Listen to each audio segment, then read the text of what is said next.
မင်းကောင်းရင်ငါမစိုးပါဘူးလို့မပြောနဲ့မင်းမကောင်းလဲငါမစိုးပါဘူးပဲပြောရမှာပဲနော်သူကောင်းကောင်းမကောင်းကောင်းကိုလည်းမဆိုင်ဘူးကိုကောင်းအောင်လုပ်မယ်ဆိုစိတ်ဓာတ်ကိုထားရသော်ဘုရားဟောတဲ့တန်လေခသုတ်တံမှာအဲ့ဒီတိုင်းပဲရသော်ဘုရားသူကောင်းကောင်းမကောင်းကောင်းငါကောင်းမယ်သူမကောင်းတာနဲ့ငါလည်းဘာမှမဆိုင်ခုခေတ်လူတွေကတော့အဲ့လိုမဟုတ်ဘူးနော်မင်းကောင်းရင်ငါမစိုးပါတဲ့မင်းစိုးလို့ငါစိုးတယ်ပေါ့အသေးပဲနော်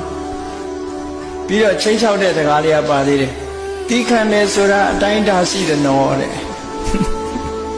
အကုန်တီးမခံဘူးဆိုတဲ့အသေးပဲချိန်ချောက်လိုက်သေးတယ်နော်အဲ့ဒါတွေကမှန်ကန်မှုမရှိဘူး